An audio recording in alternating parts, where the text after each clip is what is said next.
Your wife's case was closed 30 years ago, Mr. Dempsey. Let it rest. The young clerk's voice cracked the air like a gavel, cold and procedural. Harold didn't blink. His trembling hand tightened around the thin file he wasn't supposed to have. One yellowed page stuck out. Fatal road accident, no foul play. At the bottom, a signature he remembered too well.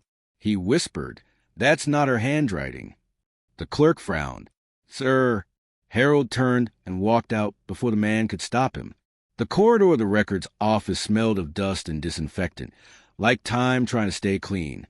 Outside, the late autumn wind pressed against his coat, whispering to the cracked edges of forgotten years. At home, the clock on the wall ticked with mocking rhythm. Every sound was her. Evelyn laughing in the kitchen, humming off-key, telling him to eat before it got cold. Then the screech of tires. The silence afterward. 30 years of it. He set the file on the table and stared. The paper corners curled like burned skin. Beneath the official report, another sheet had been glued, peeled halfway by age. He slid a knife under it. A second report appeared. Same date, same place, different conclusion. Suspected tampering of brakes. Investigation suspended by higher authority. His throat closed. They knew. The old soldier inside him stirred, the one he'd buried with his medals. He opened the drawer, pulled out his pocket watch, silver, cracked glass, stopped at 7:42 p.m., the minute she died. He wound it once.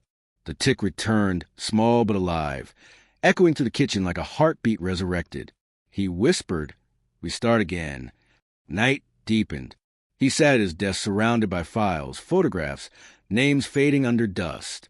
A picture of Evelyn at the lake. Sunlight in her hair, smile soft as mercy. He traced the outline of her face. "You trusted them," he said, voice breaking, "and they sold you for favors." The next morning, he went back to the police station, not the old one, the new glass front building where reflection replaced truth. The receptionist smiled automatically. "Can I help you, sir?" "Yes," Harold said quietly. "I'd like to speak to someone about a case from 1995. Her smile faltered. "That far back? Do you have a reference number?" He placed a worn file on the counter. The label read Dempsey, Evelyn, closed. Something shifted in her eyes. Recognition mixed with discomfort. "I'll call someone." While she made the call, Harold studied the framed photos on the wall. Proud officers shaking hands with politicians. Commendations for service. Among them, a younger version of the same man whose signature was on a false report. Captain Rourke. Now Chief Rourke. When the elevator opened, Rourke stepped out, gray-haired but still polished, his smile a practiced shield. "Mr. Dempsey, I remember you. What brings you here after all these years?" Harold's jaw tightened. "You said her brakes failed." "That's a lie." Rourke chuckled softly. "It was an accident, Harold. Tragic, but close." "I found the first report," Harold said. "The real one." For a fraction of a second, the chief's face emptied of color. Then the smile returned, colder. "Old paperwork can be misleading. You shouldn't dig into things that can't change." Harold leaned closer, voice low. "I'm not digging. I'm remembering." Rourke's tone hardened. "You're an old man chasing ghosts. Go home before you hurt yourself." Harold looked him dead in the eyes. "I already did, the day she died." Silence pressed between them. Then Harold turned and walked out, leaving the echo of his cane tapping like metronome, counting down to something inevitable. Outside, rain began to fall, soft, deliberate drops against his coat. He stood beneath the streetlight, watching the reflection of the precinct shimmer in the puddle. His reflection looked back, older but steadier. He whispered, "They think time forgets." Back home, he cleared his workbench. Dust lifted like memory. From a wooden box, he drew out tools he hadn't touched in decades. Magnifier, micropliers, a small soldering iron. He opened the pocket watch again, gears glinting in dim light. Each screw turned with purpose, each tick syncing with his breath. By midnight, the house was filled with the faint rhythm of the repaired watch. On the wall, the clock struck 12, but he didn't look up. He was writing names in a notebook, Rourke, Harris, Dalton, and one labeled unknown benefactor. He circled the last name twice, then underlined it. The watch ticked louder. He closed a notebook, placed a watch beside it, and turned off the lamp. The room sank into darkness, except for the silver glint of the ticking circle. He whispered to the silence, "Tomorrow, they start hearing her name again."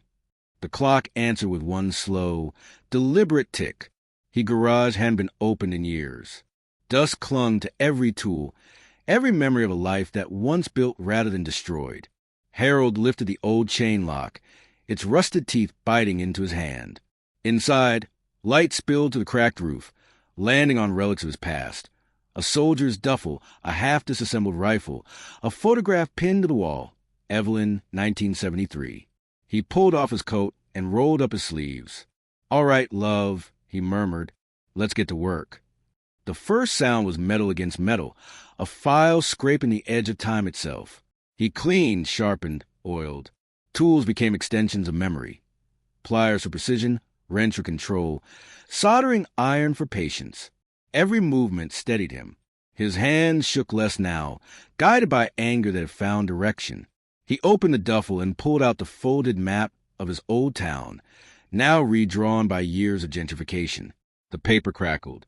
He began marking the locations. The auto shop where a car was last seen, the repairman who replaced her brakes, the officer who closed the file, the judge who denied appeal. Red ink connected them like veins of guilt. By noon, the table looked like a war board. He switched on an old cassette recorder. Evelyn's voice filled the room. Faint, soft, preserved from another lifetime.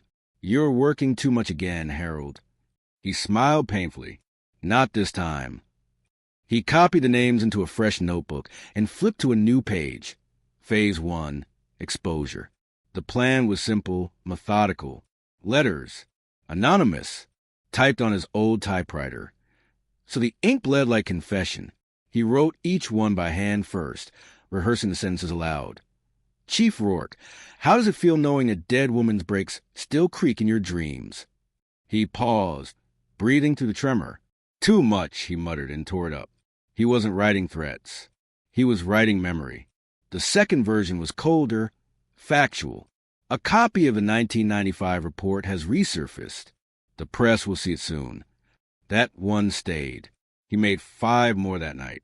Each envelope carried truth disguised as rumor, just enough to rattle, not yet to burn. When dawn came, he stood outside the post office.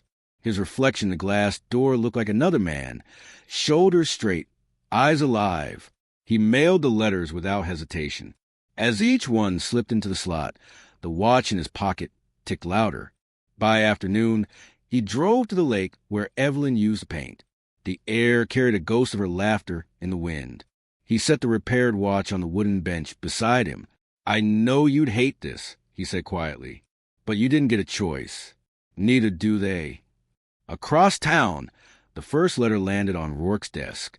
The chief read the typewritten note twice, veins tightening in his neck. He called his assistant. "Who's been in the archives lately?" "No one, sir." "Find out. Now." His assistant nodded, uneasy. "Should we alert the commissioner?" Rourke hesitated. "No, not yet." But the silence afterward was enough to expose the fear Harold wanted. That night, Harold returned to the garage. The wall was covered now. Maps, photos, connecting strings, all leading back to one central image. The newspaper clipping from Evelyn's funeral. Beloved wife, lost too soon. He stared at it until the ink blurred through his tears. From a drawer, he pulled a small wooden box. Inside lay an old lighter, engraved with military insignia. A gift from his commanding officer. On the lid, 3 words, "For courage found." He flicked it open and let the flame dance in front of the board. Shadows moved across her picture, alive again. He whispered. They thought silence was mercy. Let's remind them what it costs. The next morning, Harold visited an old friend, Frank Lyle, retired journalist, now running a failing local paper. Frank's hand shook worse than his. "Jesus, Harry," he said when he saw him. "It's been years." "Too long," Harold replied. "I need your archives." 1995, Evelyn Dempsey. Frank frowned. "That's ancient news." Not anymore. Harold slid an envelope across the table. Inside, the forged police report and a photo of Rourke shaking hands with a councilman under investigation for bribery. Frank's cigarette froze halfway to his lips. You planning to go public? Not yet, Harold said. First, I want them to remember her name. Frank studied him for a long moment, then nodded. You always were the stubborn kind. Stubborn keeps the dead alive, Harold said softly. When he stepped outside, rain began again. The sound merged with the ticking of his watch. Steady, rhythmic, unstoppable. Harold looked up at the gray sky and murmured, Phase 2 starts when fear begins to speak louder than denial. He walked away, leaving muddy footprints that disappeared as the rain grew heavier. The obituary appeared on page for the local paper. Harold Dempsey, decorated veteran and widower, passes away peacefully at 78, printed in small type, barely noticeable, but not to the men who had buried his wife's case. Rourke read it twice at his desk, his mouth twisting. Dead, he muttered. Convenient. Yet something felt wrong. No hospital report, no funeral listing. Just a single obituary written by a journalist who hadn't published in years. Frank Lyle. He picked up the phone. Give me Lyle. Miles away, in the flickering light of his garage. Harold smiled at the same paper. The ink still smelled fresh. He folded it carefully, tucking it beside the ticking watch. Baits in the water, he murmured. For 3 nights. He stayed in the shadows, moving like a ghost of the town that had forgotten him. He parked near the police building, watching faces exit under fluorescent light. Rourke, Harris, Dalton, all still there, still thriving. But fear had entered their eyes. He called Frank from a payphone. Did he take it? Oh, he took it, Frank whispered. He called me himself. Good. He'll call again. Harold hung up. Next came the letters. Phase 2. This time not warnings, but mirrors. Each one contained a photo from their past. The scene of the accident. A close-up of Evelyn's destroyed car and a short note. You lied to her face before she died. She remembers. He sealed each envelope with trembling fingers and mailed them from different towns. Every tick of the watch matched the rhythm of revenge tightening around their throats. 3 days later, Officer Harris sat in his kitchen staring at the letter. His wife read over his shoulder, confused. What is this? Nothing, he snapped, shoving it into his jacket. But sweat already glistened at his temple. He called Rourke that night. We have a problem, Harris whispered. Rourke sighed. It's just some crank. Let it go. What if he's not dead? Don't be ridiculous. He's in the ground. Then why did this come with his initials? Silence on the line. Then Rourke said quietly, Burn it. Harris looked out the window. Across the street, a man in a gray coat stood under the street lamp, motionless, watching. He blinked. The man was gone. By the 4th day, the trap had closed. Harold visited the cemetery at dusk and stood before Evelyn's grave. The ground was cold, the air still. He placed a folded obituary on her stone and whispered, Let's see if ghosts still scare the living. That night, he broke into the old records office again. The same guard, older and slower now, didn't notice the shadow slipping past the door. Harold moved with surgical calm, knowing every hallway by memory. Inside the archives, he opened a restricted drawer. Files stamped with sealed orders. He replaced the forged copy of Evelyn's case with the real one, the one naming names, listing evidence, signed by Rourke's superior who had been transferred soon after. He left it sticking half out, impossible to miss. By morning, panic spread quietly. Calls between old officers, deleted emails, shredded papers. The machine that once buried truth was now devouring itself. Frank called again, voice shaking. Harry, they're spooked. Rourke ordered every old case rechecked. They think an investigator's coming. Good, Harold said. The more they dig, the more they find themselves. That evening, he waited near the precinct gate as Rourke stepped out, muttering into his phone. Harold lifted his camera. One photo. Flash quick, clean. The chief flinched, scanning the street. Who's there? No answer. Just a faint click of a cane against pavement before fading into the night. Rourke's hand trembled as he dialed his car's number pad. Inside, another envelope waited on the driver's seat. He opened it. A single page. She wasn't the one who crashed, you were? Rourke's breath hitched. He looked around, but the street was empty. Across the road, Harold watched from behind a broken fence. The watch ticked like a heartbeat beside him. He whispered, "You covered her blood with lies. Let's see how you live with that stain." Lightning split the sky, illuminating his face for a brief moment. The calm of purpose, the patience of grief sharpened into precision. Back home, he recorded his voice on the same old cassette player. "If this tape is found," he said softly, "it means they've started to remember her name again. That's all I wanted." He stopped the tape, slid it into a mark box labeled Phase 3, Exposure, and stared at the ticking watch. The trap was set. The next sound outside his window wasn't the wind. It was the slow crunch of footsteps approaching his door. Rourke hadn't slept for 3 nights. The ticking of his office clock clawed at his nerves. Each sound reminded him of that letter, of her name written in a stranger's hand. He poured another drink, his reflection shaking in the glass. Outside his window, the city lights blurred like ghosts waiting for him to blink. "Sir, Internal Affairs called again," his assistant said, hovering in the doorway. "They're reopening several old cases. Yours is on the list." Rourke's jaw tightened. Who ordered it? Commissioner Dalton. The glass shattered in his hand. Blood trailed down his wrist. "Get out," he growled.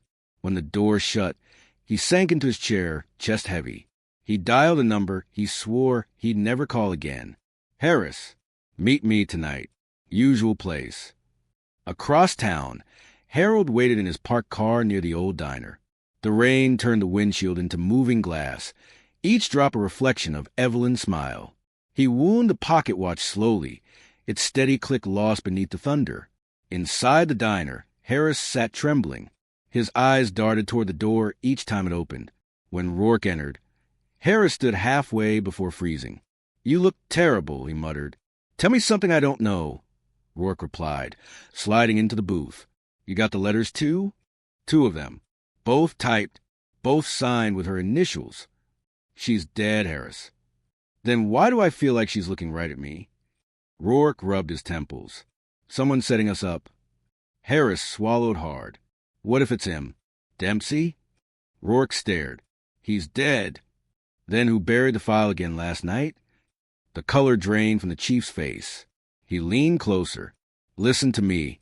Not a word, anyone. We handle this quietly." Neither man noticed the tiny microphone taped beneath the table. From his car, Harold listened through headphones, rain pattering against the roof. Their voices bled through static. "Quietly," Rourke said again. "If he's alive, I'll bury him twice." Harold exhaled through his teeth. "Then let's make it loud." He pressed the red button on his recorder. Recording saved. By dawn, the story broke online. A leaked audio file implicating the city's police chief in a decades-old cover-up. Local radio replayed the clip endlessly. News vans gathered outside the precinct. Reporters shouted questions Rourke couldn't answer. Inside, the chief slammed his office door and ripped the phone cord from the wall. His officers watched in uneasy silence. The fortress of authority was cracking. Harold stood across the street, cap pulled low, watching chaos unfold through glass doors. He didn't smile. Revenge wasn't supposed to feel good. It was supposed to feel necessary. Back home, he laid out the next phase. On the table sat 3 envelopes. One for the press, one for Internal Affairs, and one for the man behind all of it, Commissioner Dalton. He addressed him carefully. Steady hand, no hesitation. Frank called later that evening. "Harry, it's everywhere. They're saying Rourke might resign." "You did it." Harold shook his head. "Not yet. The one who paid for silence still breathes." "Dalton?" "Yeah. He signed the transfer that erased the original investigator. Rourke was just the hand. Dalton was the order." Frank hesitated. "You're playing with fire. Harry." "I've been burned for 30 years, Harold said softly.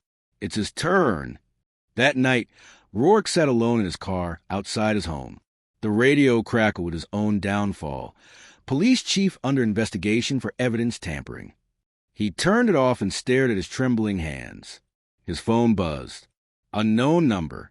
He answered. A familiar voice filled the silence. You should have listened when she screamed. Rourke's breath caught. Who is this? You know. The line went dead. He stepped out of the car, scanning the street. Empty. Only the whisper of rain, and the echo of a ticking watch somewhere close. He turned toward the sound. Nothing. Then, from the shadows, a camera flash burst. White, blinding. By morning, his photograph was front-page news. Disgraced chief under investigation for 1995 murder cover-up. Dalton read the paper in his penthouse office. Veins pulsing at his temple. Find whoever leaked this, he barked. Now. But Harold was already 2 steps ahead. The watch ticked in his pocket as he whispered, collapse complete. Now comes a reckoning. Outside, thunder rolled again, as if the sky itself was ready for justice. The city woke to chaos. News anchors shouted headlines about corruption, falsified deaths, and buried crimes. Harold watched from his armchair, the glow of the television painting his face in pale blue light. Rourke's photo filled the screen, handcuffed, eyes hollow. Reporters said he confessed to altering evidence under orders. That name was coming next. Dalton. Harold switched off the TV. The silence that followed was heavier than applause. He reached for the watch. 7:42. The minute Evelyn died. The minute justice began. He drove before dawn, streets slick with rain, the kind that made reflections ripple like memories. His old Ford coughed against the cold but kept moving. Same as him, held together by stubbornness and unfinished business. Dalton's mansion sat on a hill, glass and arrogance shining through fog. Security lights glared like judgment. Harold parked far below and began to climb. His cane tapped against wet stone, each step slow, deliberate. In his pocket, a small tape recorder waited, the final piece. Inside, Dalton was pacing. His phone buzzed nonstop, messages from lawyers, journalists, the mayor. He hurled it across the room. Find out who's feeding this, he shouted at his assistant. It's too late, sir. Rourke's confession is everywhere. Dalton froze. And Dempsey? No trace. Officially dead. Then someone's pretending to be his ghost. Dalton hissed. Outside, the doorbell rang. Once, the assistant hesitated. Should I? Dalton nodded. Answer it. When the door opened, the old man stood there, rain dripping from his coat, eyes steady as stone. Can I help you? The assistant asked. Harold lifted his head. Tell Dalton his pastors came home. The assistant froze. Dalton appeared behind him, disbelief twisting into recognition. You, he whispered. You're supposed to be buried. Harold stepped inside. You almost got that part right. Dalton tried to gather his composure. I don't know what game you're playing, old man, but this is trespassing. Harold placed the tape recorder on the table and pressed play. Rourke's trembling voice filled the room. Commissioner Dalton ordered it. Said the husband would move on if we closed it fast. Dalton lunged forward, stopping the tape. That recording's illegal. So was her murder. Dalton's expression hardened. You have no proof she was murdered. Harold reached into his coat and threw the real report onto the table, the one signed and sealed 30 years ago. The commissioner's own signature gleamed beneath the line investigation, suspended by authority. Dalton's mask cracked. You don't understand what was at stake. I understand perfectly, Harold said. You traded her life for your promotion. The room fell silent, except for the ticking of Harold's pocket watch. Dalton's hand trembled toward the drawer, where a pistol lay hidden. Harold's eyes followed, but he didn't move. Don't, he said quietly. You've already killed enough. Dalton's voice broke. You think this will fix anything? No, Harold said, but it will make the truth breathe again. He tossed another envelope on the table. Photos, documents, bank statements. Copies are already sent to the press. This is just a courtesy visit. Dalton's shoulders sagged. Years of arrogance peeled away until only guilt remained. You destroyed everything, he whispered. Harold turned toward the door. No, you did. I just reminded the world. Dalton shouted after him, voice cracking. "And what about you, Harold? You think you'll sleep tonight?"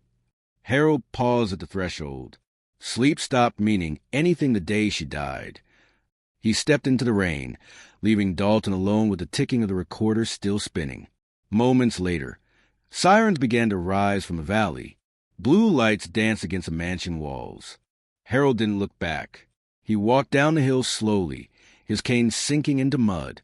Halfway down, he stopped, breathing hard. His chest ached, but not from fear, from release. He opened the watch one last time and listened. The second hand moved steady, each tick a heartbeat Evelyn never got to have. He whispered, "It's done, love." He heard you. From behind, the siren stopped at the mansion gate. Voices shouted. Justice at last had a sound. Harold smiled faintly through the rain. "One more chapter," he murmured, "and then I rest too." The trial lasted 6 weeks, but Harold never attended. He didn't need to. The world already knew. Headlines filled every paper. Commissioner Dalton sentenced for 1995 cover-up. Widow's death reclassified as homicide. Rourke testified, pale and broken. Harris vanished into retirement. Every lie had been forced into daylight, just like Evelyn deserved. Harold watched from his living room as the verdict was read. His tea sat untouched, gone cold long ago. The television flickered between faces of men he'd once trusted, now stripped of uniforms, titles, masks. When the sentence came, the news anchor said words Harold never thought he'd hear. Justice delivered after 30 years. He turned off the TV and sat in silence. The only sound left was the soft ticking of his watch. For the first time in decades, it didn't hurt to hear it. That night, he packed a small box, nothing more than the essentials. The pocket watch, Evelyn's photo, and a folded letter sealed in yellowed paper. He slipped on his old coat, brushed the dust from its shoulders, and locked the house behind him. The bus stop was quiet that hour. The world around him had moved on, new buildings, new faces, same sky. He boarded the early route heading toward the coast. As the bus rolled past the city limits, he watched dawn spill gold over the hills. The light touched his face softly, like a hand he used to know. He whispered, "You like this morning, Evie." At the last stop, he stepped off near the lake where she used to paint. The air smelled like pine and wet stone. Mist drifted across the water in long, slow ribbons. He walked to the same bench they'd sat on in their youth, now faded, carved with initials long forgotten by everyone but him. He placed the watch on the wood, its face reflecting the gray sky. The hands read 7:42, frozen where it all began. He took out the letter and unfolded it carefully. The ink had bled in some places, but the words still stood clear. "If someday you remember me, don't look for revenge, Harry. Just remember I loved you more than the world allowed." His throat tightened. "I did both," he whispered. "I remembered, and I loved you through all of it." He sat there for a long time, the cold seeping through his coat. The water rippled as a breeze crossed the surface. Somewhere in the distance, church bells rang. Not mournful this time, just ordinary, peaceful. He smiled faintly. "We made the world remember your name." He took a deep breath and set the letter beneath the watch. Then, with both hands, he pushed them gently into the lake. The water folded over them quietly, swallowing the metal's gleam until it vanished beneath the ripples. For a while, he just watched. Each ring of water spread wider, softer, until there was nothing but calm again. Behind him, footsteps crunched on gravel. Frank approached slowly, hat in hand. "I figured I'd find you here." Harold didn't turn. "It's done, Frank. I saw the papers. You did what no one else could." Harold shook his head. "I just reminded them of the truth." Frank hesitated. "What will you do now?" "Rest," Harold said simply. "Maybe for real this time." Frank nodded, eyes glistening. "She'd be proud." "I hope so." They stood together in silence, two old men watching the mist lift. The sun finally broke through, spilling light across the water like forgiveness. Harold rose slowly, leaning on his cane. "Take care of the story," he said. "People forget too easily." "I'll keep it alive," Frank promised. Harold gave a tired smile. Then my work's done. He turned and walked down the narrow path, each step lighter than the last. The wind carried the faint sound to watch his final tick fading into distance. As he reached the road, he looked back one last time. The lake shimmered in the morning light, peaceful, eternal, and for the first time since she died, so was he. He whispered into the air, "Time can rest now." The breeze answered softly, as if Evelyn herself breathed through the leaves. Harold smiled, closed his eyes, and kept walking until he disappeared into the sunlight. He couldn't turn back time, but he made the world remember it owed him.